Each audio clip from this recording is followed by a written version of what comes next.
mo na yan mapipigilan kung sa bagay. Masarap yan sa pakiramdam, mawala na ang lahat, basta wag na wag ka lang. Ano ba to? Bakit ang gulo? Lumilipad na naman ang isip ko. Si Maria at si Juana kasi pinasindi ako ng matindi. Ano ba to? Bakit ang gulo? Lumilipad na naman ang isip ko. Si Maria at si Juana kasi pinasindi ako ng matindi. Kamusta na ba yung mga katropa ko? O mister na naman ba kayo?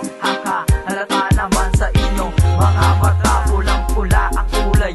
Siyempre mamaya pag umigo ako na naman ang sasagot sa isang tibag. Kayo na ang bahala sa tubo at nader. Teka, maghanap muna tayo ng ating pagpupwestuhan. At kung mas maganda kung tayo lang at wala nang iba pag tao, para tayo ay makarami. At siyempre hindi lang naman ako ang mag-aambag, nandyan din naman sila MC Lakwan. At pagkatapos natin tayo na at maglakad-lakad, sumabay sa trip ng mga tropa, sabay-sabay na nagtatawanan at tayo na at maghiwa-hiwalay.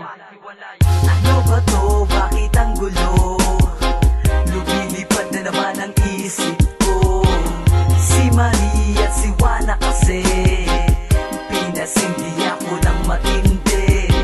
Ano ba to? Bakit ang gulo? Lumilipad na naman ang isip ko.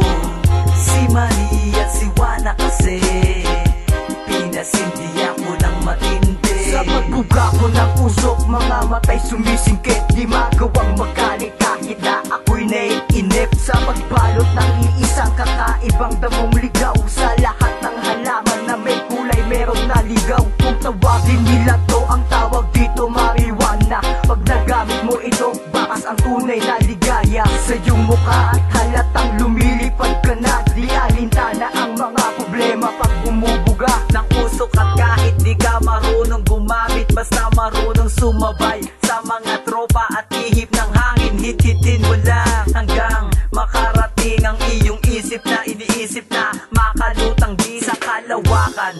Habang hawak-hawak ang damo, habang nakangiti sa ere, tignan mo ang mata ko. Kaway-kaway naman dyan sa mahal kong si Maria at Juana. Kayo ang pipiliin ko kesa kay Maria Clara.